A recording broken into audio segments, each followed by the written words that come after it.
Hey, and welcome to Right Hand Drive Guys, episode 24, the first interview in our Live from IA series. Oh, yeah. Oh, yeah. Yeah, so when I was at IA, we decided, in order for it to make it worth it for me to go down there, we needed to get interviews. And so the first one that we did was with the man, the myth, the legend, Nashville. Yeah. Richie Capillion.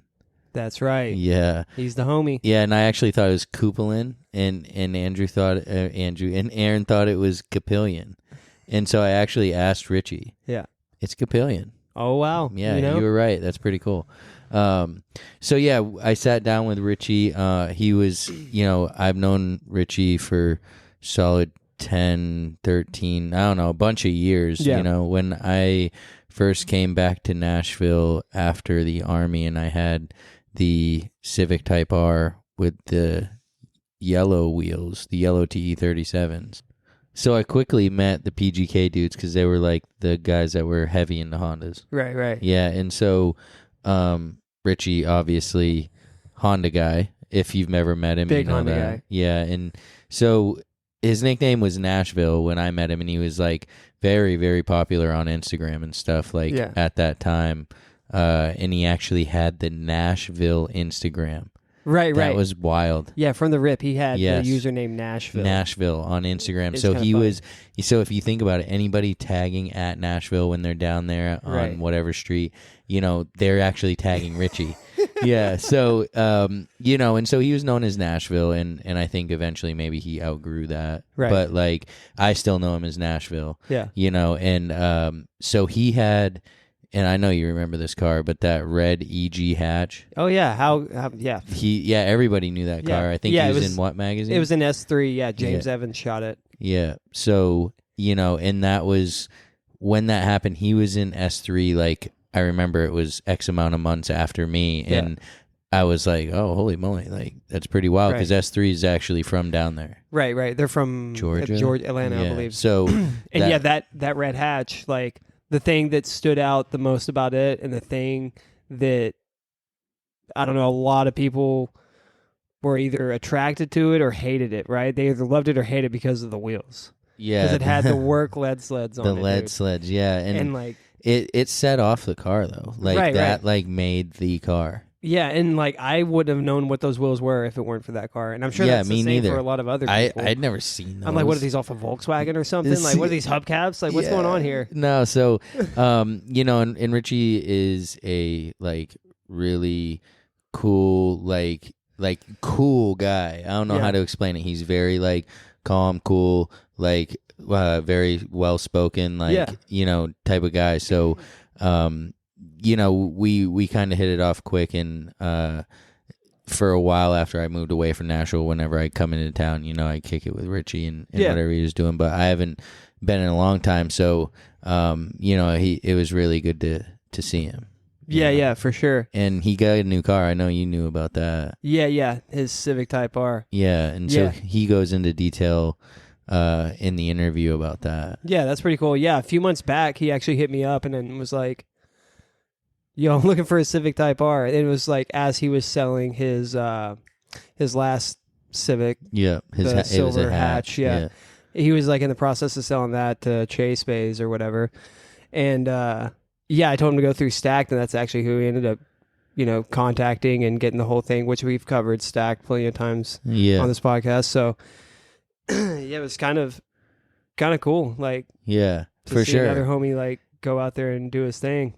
Yeah, that's really always the best, when you can, assist a homie in just making their dreams come true or their next goal. Yeah, for sure. And I've known Richie for, a while. And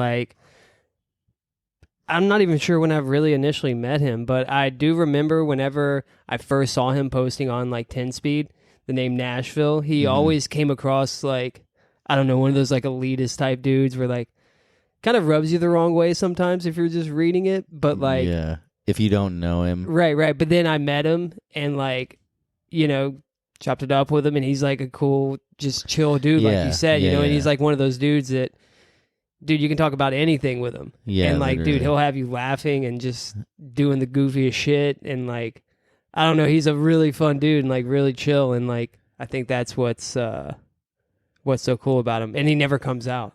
Yeah, He's no, like he is. He's like kind of he's a treat. And so, yeah, same here, right? Like, because when the time that you're talking about on the forums, it was a lot of fake wheels, and these guys that had real wheels, they were kind of like elitist dudes. Well, because they were proud of, like, right. you know, they spent that money, they sourced those wheels, and then you have these dudes coming in with these fake wheels, pretending like they're real wheels. Or just fake parts in general. Or fake whatever, right? And so, you know, it's like, yeah, they're just like sticking up for their decisions, you know? Yeah, so. I'm not knocking, but I'm not knocking real parts. Yeah, I love them as much as anyone. Like, I would rather put real parts in my car. But like back in the day when that whole thing started and like, I don't know, I feel like it was a wave come through and there was just like... Everybody was being like that. Yeah. But like, you meet him and it's like, oh, okay, that's really not what this dude's all about. Like, this dude's actually pretty cool and like... Yeah, absolutely. And that's the same way I felt. Yeah, just cool dude you can kick it with, chat anything. Like, I remember one time we went over to his house and we just watched the Isle of Man race thing for like hours, just talking about shit, And I don't even really like motorcycle racing or watching it. And I watch it for hours just because the dude is so cool and chill to talk to. And speaking of, let's get right into it. Let's get into his interview. Yeah. I'm dude, ready to hear it. Yeah, so this is Richie Nashville Capillion live from IA. Hey, welcome back to Right Hand Drive, guys. Live from Import Alliance Summer Meet 2023. Today I got sitting with me Richard Capillion. A lot of people might know him as Nashville, though, if you've been around. Hello. What's up, Richie? What's up? Hey, thanks for coming through. So, I've known Richie for quite a while. I've got some good memories that I'll definitely bring up with him. But the reason why he's here today is because he just picked up a really sweet car, a car I am very envious of. Tell us a little bit about the car. Yeah, so like anybody else, that was the car that was on my wall as a kid. Played it in Gran Turismo, built it 1,000 times on Forza, and I've always wanted it. It's a 98 Civic Type R, the EK9 chassis. So, what color is it? Black. So why? Good question. So, with my little bit of research before I acquired the car, I figured out that they made about 16,000 EK9s through the whole 97 to 2000. It's really not many, really. Not a lot. Worldwide, or Japan only. Yeah. So they only made them for Japan. And I figured out that they made 400 black in the total of the whole lifespan and about 300 silver. So wow. I wanted anything but white, and black kind of landed in my lap. So yeah, I mean, because, yeah, everybody's got a white one. Like, I've had multiple white ones. You see white ones everywhere. I'd assume those numbers are in the high thousands comparatively. Oh, yeah, for sure. So when you start looking for this, I mean, you're no stranger. You've had right-hand drive cars. You've had Hondas. What was the process? When you're like, I'm going to do it, where did you even start, really? So, the basics, like everybody. You look at Facebook, look at Instagram, Google it. You try to find, like, the one that's local. There's a few, but none that I like. You know? So I had to reach out further, and you start looking at local importers. And then I found out that there's a company called Stacked that exports them. And actually, Aaron's the one that told me that you use them, which I knew they were going to be a legit company at that point. Yeah. And then obviously subsequently we ended up going there, and it reaffirmed it that, like, they are really cool guys. And it seems like by your car, they're also pretty dang good at sourcing them. Oh, yeah. And in my opinion, I think exporting it the way I did it and you do it is way better than importing it, just because you can kind of tell them the parameters you want it to be in, and then they'll match those parameters and go way beyond that. And you have eyes in Japan that can look at the car, feel the car, tell you if it's legit, if it's rusted, or you name it. It's like being in Japan. Yeah, it's really like the second best thing. And what I like about an exporter like Stacked, or the guy Trevor that I know, is just that they are charging you a certain fee, right? They're not looking for the car that they can get the biggest come up on, Right. which I think is a big difference between them and somebody who already has it locally. Right. They found the one that they could get the come up on. Exactly. So yeah, I definitely agree. I think the way that we're doing it and working with these people that are already over there is a much better option. And so, okay, so you was this the first car that they found for you? What, did you go through a few? Yeah, so I went. This is actually the second one. So I found a total of 3, and they only put eyes on 2 because I'm very impatient, right? And this time I didn't let it get the best of me, thankfully, because I was gonna pull the trigger on a white one, which we just talked about. I don't want a white one, but thankfully, Killian put his eyes on it. Really told me that it was a very nice car, just dirty, and that really made me pull the trigger. It was just his, confirming my suspicions. Yeah, and it's like, just because it's dirty doesn't mean that it's not clean. Right. Which is a wild thing to think about. And sometimes dirty cars actually end up being super clean. Oh, for sure. And it seems like in your case, that's kind of what happened. Right. So when you say like Killian found you 2 cars, so when Stack goes and inspects a car for you, is there like a small inspection fee that you pay per time? Yeah. Yeah, so and honestly, it's not as expensive as I would expect. Just because I think we're kind of jaded by the U.S. market on how everything's crazy expensive. I would have paid double of what he was willing to do for the amount of work he put into it. It's pretty impressive. Yeah, because, a lot of these guys, they take pride in it. It'd be like, me or you taking up an inspection job or something like that over there, we'd be very thorough. Oh, yeah. And they really are. Like, they're showing me things, and I'm like, yeah, okay, dude. Like, this is a 25-year-old car. Like, what do you mean? And they just want you to know because they genuinely would want that too. Right. And they're car people through and through. Right. It's not their job. It's like more of their like passion. Yeah. So like they move there for that reason. Yeah, which is really what you find is some of the best guys like that did move there from, like with Stack from New Zealand or, my guy Trevor from the US. They move there because that's truly their passion. They almost shape their life around it. Yeah, it's really cool. So just give us a quick little rundown. I'll have some video and pictures. But so you get the EK9. It's clearly what you were looking for. Yep. And so where do you go from there? Because it was completely stock, right?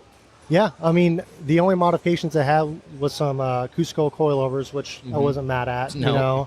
But like the good thing about exporting it and them being so thorough with the process is they give me time to basically stack the parts that I want while I wait on this car to arrive in the United States.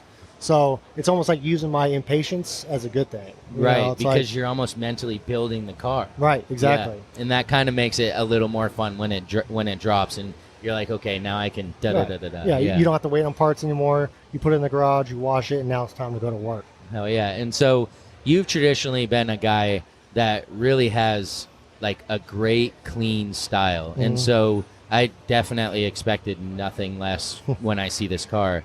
Just run me real quick through what was on that shelf. So basically, I would spend nights zooming in on the photos that Killian sent me to try to figure out what I needed to replace. And it's the obvious stuff. It's the door moldings, it's the headlights, tail lights, all the window moldings. They're just old, 25 years old, Yeah.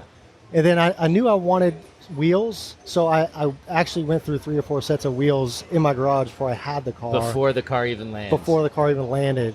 And then I just went and bought all the OEM stuff I could get through Honda because I knew the time is coming that's going to be discontinued. Oh, for sure. So I had to get as much stuff that was going to be irreplaceable as soon as I could. But overall, the car's clean. I still have stuff left over that I didn't use. Yeah, that's always nice, right? Like, did you end up having to swap out the emblems or anything? No. Wow, that's pretty good, really. I mean, because 25 years old, usually you see that faint red. The pink, yeah. So that means it wasn't in the sun its whole life. No. Yeah. The only thing I noticed was the hood and the roof have been painted at some point in its life. Huh. So which you never know, right? That could be anything from a tree to whatever. Exactly. Yeah. And Killian told me that before I even got the car. So. And that's important, right? Is that, maybe you don't love that happened, but like you can settle with that considering how the rest of the car really is. Plus, Yeah. honestly, it made me feel better about I didn't feel like I was getting this museum piece. You Right. know, I could still do a little bit of touches and not feel guilty. Yeah, because that is when you get these cars and they are in the type of shape that yours is in. It really is hard to justify just hitting the road with it all the time. Yeah, exactly. And so the fact that you can get something that's, definitely not even close to beat, but not that like, damn, I can only drive it to shows type thing. Right. Yeah. No. So like I said, you've traditionally been a guy with like this really clean style. So I'm gonna, throw it back real quick. So when you went by Nashville back in the day, this is like 10, 13 years ago, right? Yeah, about that. When did you The have that forum red days. EG6? 08 was the last time I was at Import Alliance with that car. Which is crazy. It's crazy. It's crazy. It's Yeah. 2023. Almost in the same dude. spot. Yes, You know? and that is really what's awesome about being at this event, especially with all you guys. Is like we're like now at this different age level, but we're still like the same dudes liking the same stuff. Yeah. Literally, Yeah. and you back in 08, you probably saw Richie's car. It was a red EG6. It had LED sleds. It had the Spec 2 exhaust. It had the status seats. It was really, at that time, that car was really iconic. You may not think so, but it really is. If you say red EG6 was LED sleds, they know the car. Yeah. They know the car, Yeah. And I remember you came and picked me up over there in Madison. We drove 10 or 12 hours, wasn't That's it? right, yeah. Yeah. We went and traded that out with Gray Parker for right-hand drive SIR2 EG6. That's right. Yeah. Yeah, and you guys traded, like, it worked out. I knew him from before. I knew you. Hooked it up. It actually worked out okay. Yeah. The car made it there. The new car made it home. That was really cool, and that was a nice EG6 that you ended up getting there. Yeah, and then I had a new project. Like, I knew what I was getting into. I just wanted the right-hand drive, and there's no explanation of why, because I had a perfectly good car. Yeah, you did. Yeah. It's just I wanted the iconic EG6. Yeah, you know? and that was a good example, and it's funny because we're driving this 10 to 12 hours, and you're in status seats. Yeah. It's super uncomfortable. No AC. You look really good, but it's super uncomfortable. And then to top it off, he's got the Buddy Club Spec 2 exhaust. So I'm like, "Hey, Richie!" and it's just one of those things that you do as car guys. You do whatever it takes to get to that next point. And Not even thinking, just jump in the car and go. talk about jumping in the car and go. Like, how do you feel that this stock B16B? I mean, you've had plenty of other Hondas. Like, how do you feel about it? You feel like it's healthy as strong? Oh, yeah. Yeah, I mean, starts up every time, no smoke.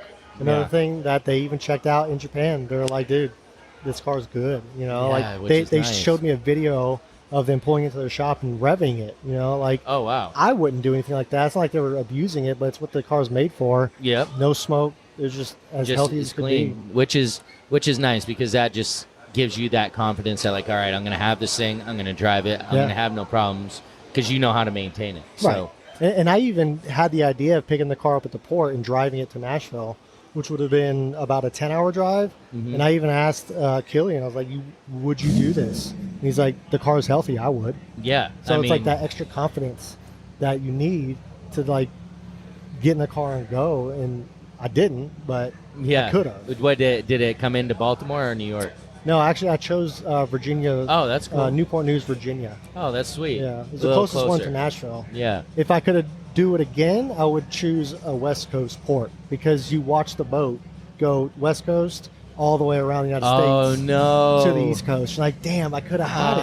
Oh, yes. You Like, know? right. You could have just shipped it or Yeah. picked it, whatever. Exactly. That's true. I didn't think about that. It goes down through the Panama Canal and Right. stuff, right? Yeah. So that's a heads up to anybody. If you are going to an East Coast port, you are waiting extra time Right. because of that. I mean, any advice? Just look at a map like I didn't. Yeah. You look at United States, Japan's to the left. Yeah. And so you're going to get your car sooner if you choose a West Coast port. Very true. So, so we got to know though. You have a super clean EK9. It's what you've wanted. You went through the process. What's next? Is it more on that car? Is it another car? Is it simply just being like happy? Yeah, no, I think I'm just like fulfilled. I'm content, which That's I awesome. always used to say when I was younger. The contentment is a disease, but like Yeah. I'm happy, you know. Right. And you know, I'm sure you get it. Yeah. Where you buy a certain car with X amount of money, people always suggest what you could have gotten. But Right. this is my hot rod. This is my dream car. You Right, know? So exactly. why get anything else? Yeah, and you have the very best, like the very best car to fulfill that, right? Because it's not like you just like a Civic Type R. Right. It's not like you just like, you know, a 98 Civic Type R. You like a black 98 Civic Type R with Rega Masters Right. on it that are white, and it pops so hard. Right. And the pre-facelift, like Yeah. didn't want the facelift, so it was very specific. If I had to go back again and tell myself this is what I'm looking for, I'd never thought I'd find it. Which is, You know. like you said, timing, right? Like, Oh, yeah. like everything does kind of work itself out in that sense. And just imagine if you were 2 weeks later or 2 weeks earlier. Yeah, you somebody know? else could have got it. So then you would recommend Stacked. 100%. Yeah. 100%.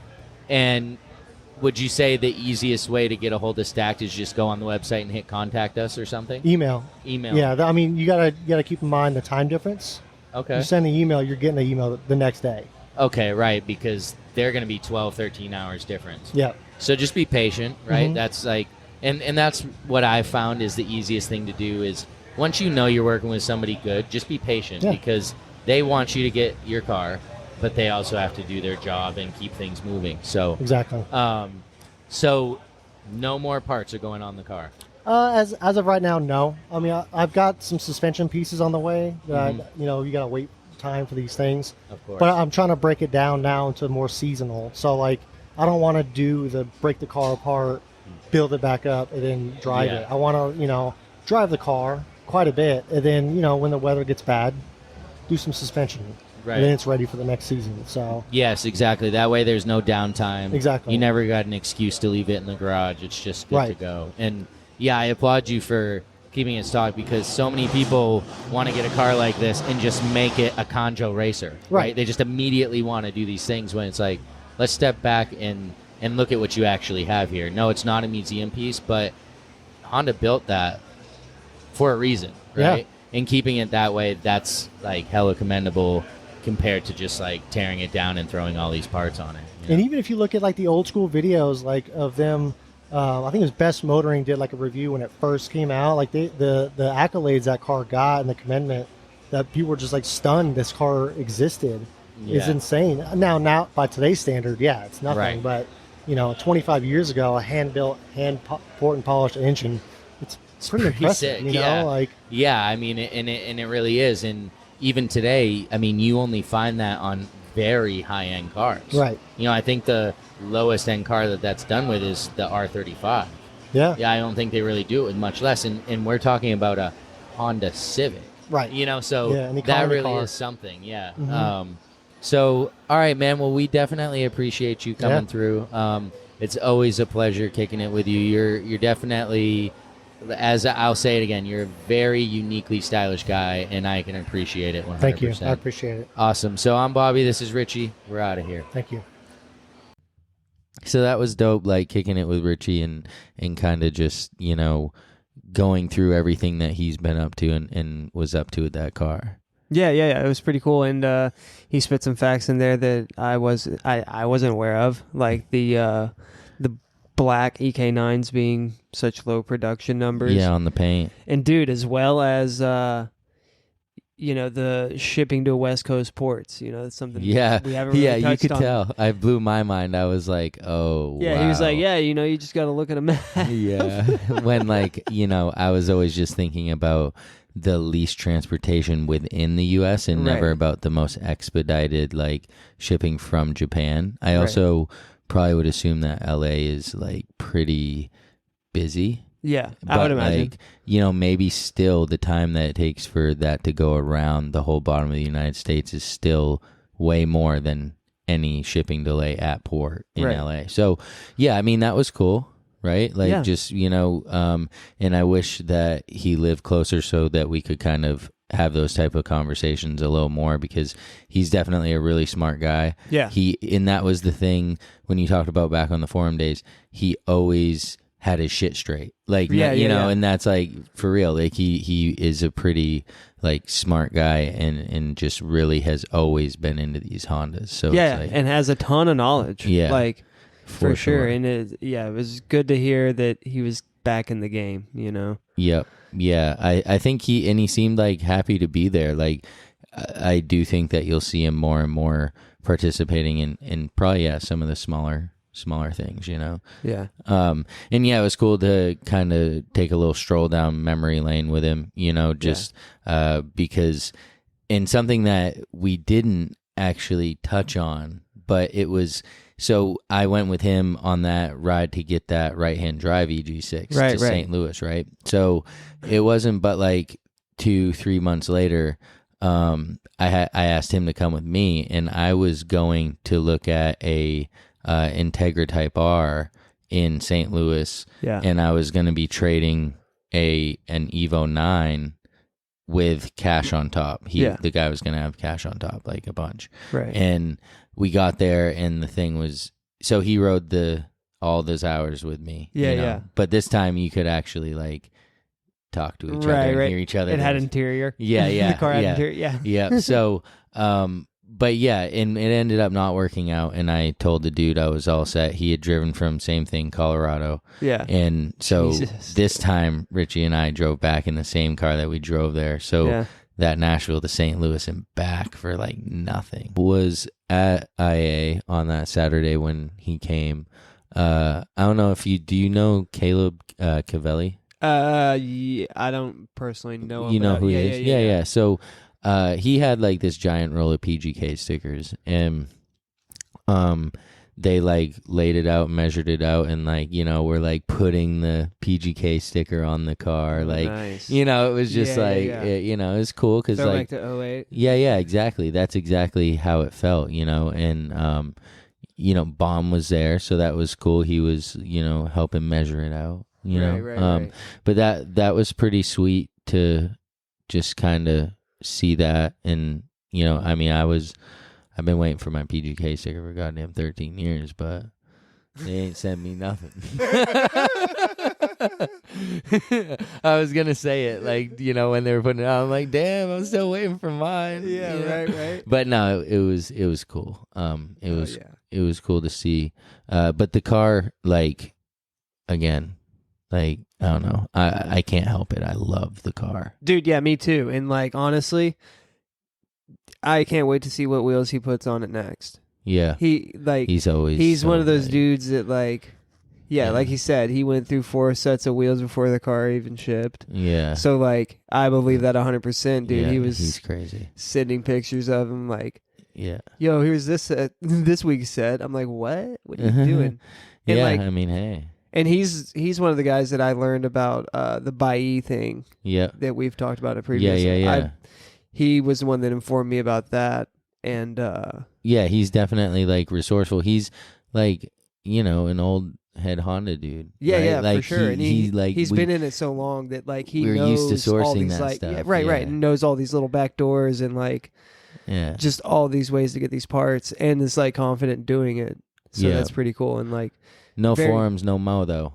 That was always like heavy, like Honda Tech and NWP for like parts, dude, was like the hit, like, because that's where everybody went. And like without that, now I'm sure he has to do a little different style searching, you know, probably more Japanese searching. Yeah, that's pretty much like, you know, from the parts that I'm seeing buy for his car, like that's pretty much what he's doing is buying on the Bailly and, you know, going to the Honda dealership, I guess, and getting OEM stuff. But like, as far as aftermarket, he kind of sources everything in Japan, which is, you know, cool. Like take note there. And he has always had, like I told him, like that awesome, like unique style to him. You know, and a lot of these things are, you know, from tuning shops, obviously that are only in Japan, and you know they usually don't ship worldwide.